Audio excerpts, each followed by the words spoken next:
Hello everyone. Let's start on the next group of tags. It kind of continues where we finished with the other one. We were talking about index cards. This is ideal number 35, and it's basically just how to decorate them a little different. I sprayed these with some paints that have been diluted by quite a bit of water. I got this idea from Diane H on YouTube. And I don't think she told what percentage of water and paint to use, but I just kind of guessed. And they work pretty well. This bottle here sprays a little different than this one, so depending on how good your bottle sprays. But here's the pink. You can see it does fairly well. And I also, on these greenish ones and that's orange, I used these homemade alcohol inks. And you can see down in the bottom of that, that is the felt from a magic marker. So basically I took a pair of pliers to a magic marker, put it in the bottle, pulled the felt out that's got the color in it, put it in here with some regular alcohol, and it makes an alcohol ink. I got the idea off of YouTube somewhere. So anyway, you can just make all different colors, and I tried stenciling with the sprays, and it did okay, but it's, you know, just definitely, if you're going to stencil, just probably better stick with the ink pads. But anyway, I decorated these up just like I did the other ones. I did edge punching on the corners. There, I rounded that one. This one I put some ribbon and trim, and on this one I just sewed on some fabric. So basically the same ideas we've already talked about, but just using spray paint or spray inks to decorate your cards. That's idea 35. Number 36 is using index cards again, except this time we are making a little booklet. So I took a 3x5 card, and then I cut a piece of scrapbook paper just a little bit larger, so 3.5 by 5.5, and that gives you like a 1/4 inch all around.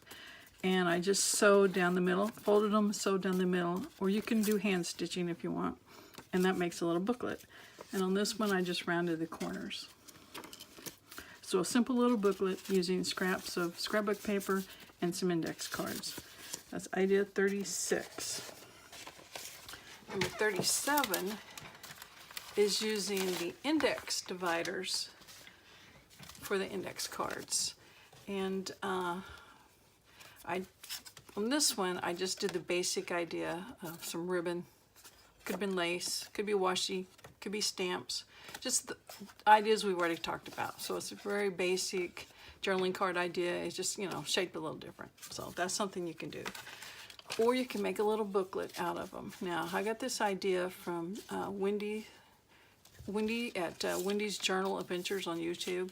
She had taken 2 of the index card dividers and made a booklet out of them. And I'm not sure what she did all in the inside. It's been a while since I've seen the video, but you can do whatever you want. And on this one, I attached them with a piece of fabric. So just a piece of fabric, I zigzagged it on, took some scraps of coffee dyed paper, folded it, stitched it down the middle, and made the little booklet. Then I put a little pocket here in the back with 2 little tags. And of course, I think I could have also done a pocket here in the front as well. And you just decorate it however you want. So that's that one. This one was really thick dividers, and I want to say these came in those photo boxes because it's got numbers on them for like the days. I'm not sure. But anyway, so thick I didn't really want to put it through my sewing machine, so I just used a strip of tea-dyed paper and glued it on there. Same basic idea as the fabric, and makes a little booklet. On this one, I just took some scraps of book paper and coffee dyed paper, went to my machine and zigzagged them together at the top, and then I glued them into this booklet. And here I just took a scrap of scrapbooking paper. I used my decorative edge scissors. It's got the large scallop, made a pocket. Took an index card, you know, that I used the corner punches on, and just made a pocket and a little journaling card. and I'll decorate this whenever I figure out which journal I'm going to put it in. So that's idea number 37, using index card dividers. And idea 38 is a question. Do you have any stamps that can make a journaling card? And I went to look through my stamps, and of course I found this one, which is a tag shaped stamp. I don't know if you can see it or not. It's one of those clear stamps. So it's tag shaped. So it obviously can be a journaling card or a tag. And then I have a whole bunch, a variety of these that are basically meant to be journaling cards. It's got the lines on it. And then this one you can change out, I think, the corner design. So obviously those could be printed out and be made into journaling cards and tags. And I just printed them on manila folders, but I could have done it on the backs of scrapbook paper or cardstock. But then I had this stamp, which is a mason jar stamp, and I've had it a long time, a long time. And I thought, well, that would be cute, because, you know, a lot of the digital kids have mason jars. So this one is one that you just stamp the design on, and then you can cut it out, and it makes a cute little journaling card. So I just stamped this one on manila folder and just wrapped it with some of this gold thread. I've had this forever too. It's on a spool, and I just wrapped it around the lid, tied it off at the back.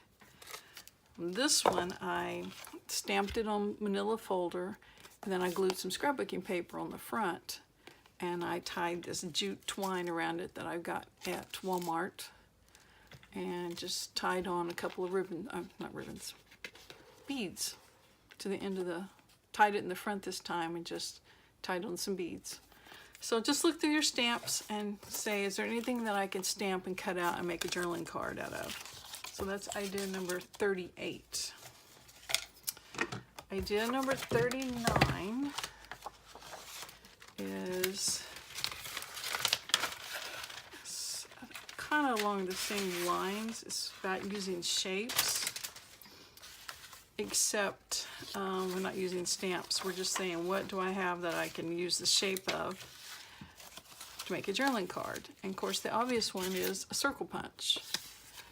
You just cut out some cardstock, some scrapbook paper, and you're ready to go. I tried doing it with a square. I don't know if I kept it or not, and it was very boring, so I didn't. But then I thought, what other shapes do I have? So I went to my kitchen. I thought, oh, cookie cutters. Those would work, and these are big enough so they make good tags. So I just took it to a manila envelope. I mean, not envelope, manila folder, put it down, traced around it, and then I glued a piece of paper, scrapbook paper, on it and cut it out, and then I had a cute little journaling card, this little Christmas tree. And on the house one, I did the same thing, put it on the manila folder, traced around it, glued some black cardstock on the front and cut it out. And the black was just, you know, nice. It was looked too good. So I knew I wanted it for my Halloween junk journal. So I took some of this green chalk, marked it all over it, and wiped it off, and that just made that black look not so pristine. So I'm just gonna say that's a haunted house, and I'm gonna put it in my junk journal here. Find a place to put it. And go right here behind that cemetery gate. So anyway, cookie cutters make great shaped tags. When I was digging through my scrapbooking papers and things, I found this little flip-flop that I'd made in the scrapbooking class. It goes on a journal that I wonder where the journal's at that it goes on. But anyway, I thought, oh, that would be cute. So I went online to find a larger flip-flop shape. And if you're online, you know, you can find tons of patterns. So I just found a few that I'm going to be using in the next couple of weeks for journals, and just printed them out. And I'm going to use these for some shaped tags. So I cut the flip-flop out. There it is. And I know how we did this ribbon. So what I did was I just took a hole punch. I made 3 holes, 1 by the toe and 2 at the side of the shoe. And then you need some, this is a regular size hole punch, like a 1/4 inch. So you have to have some pretty wide ribbon. And this is 1/2 inch ribbon, and it's grosgrain ribbon, so it's pretty stiff. So you just fold it in half and then punch it through that toe hole. Just pull it in a little bit, and then take the 2 ends, 1 on each side, just pull it through the side, and that gives you the top part of your flip-flop.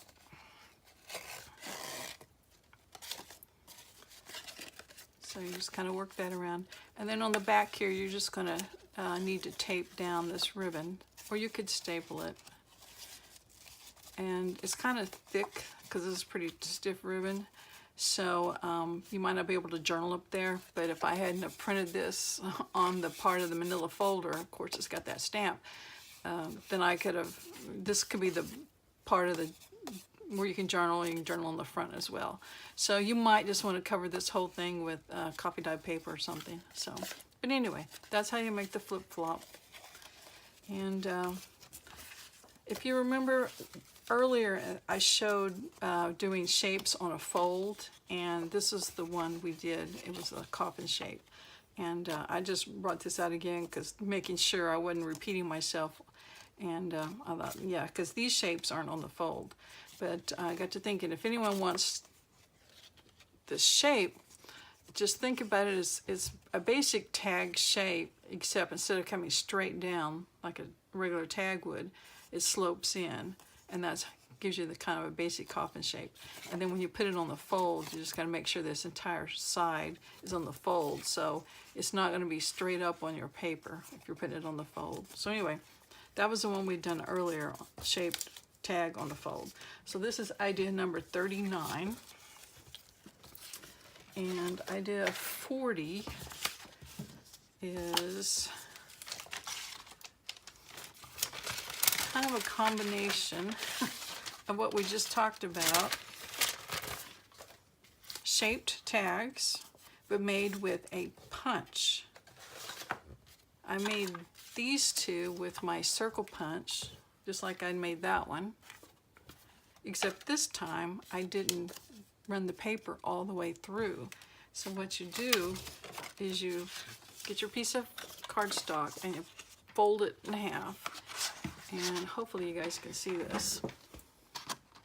You run your paper, that would be all the way, but you need to back it up just a little bit so it doesn't cut where the fold's at. And depending on how big of a fold you want, you would move it back further. So just kind of get it a little past the fold, and this is really thick paper. There. So, and that gives you a little journaling card made out of your punch that's on the fold. So I looked, what other ones do I have that are big enough? And like I said, I had a square, but it's kind of boring. So, but anyway, it'll still work. You can just do it the same way. You don't run it all the way through the paper. You stop before you get to that last side to cut, and it gives you the fold. It doesn't cut through the fold. But then I also had this one, United States. It's a big one. And I thought, well, will it work on that one? So let's make sure. So there's my folded paper, and can you see where that's all the way in? And I'm backing it up right here, just a little bit past like where the East Coast would be. And just gonna punch it. And that gives me a little United States folded journaling card. So anyway, it's just a little something you can tuck in a pocket. So anyway, that's idea number 40. So not sure if we can recap or not. I've got them everywhere. But number 40 was this, the folded journaling card using a punch. And 39 was a shaped tag. And 38 was using your stamps to punch out or to stamp out a journaling card.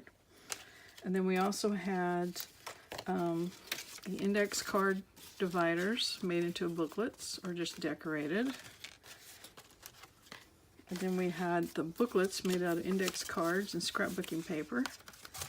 And then we had a bunch of index cards decorated with spray inks and spray paints, and just decorated with trims and ribbon and fabric and just whatever you want to decorate them with. So anyway, thanks for watching today. Bye.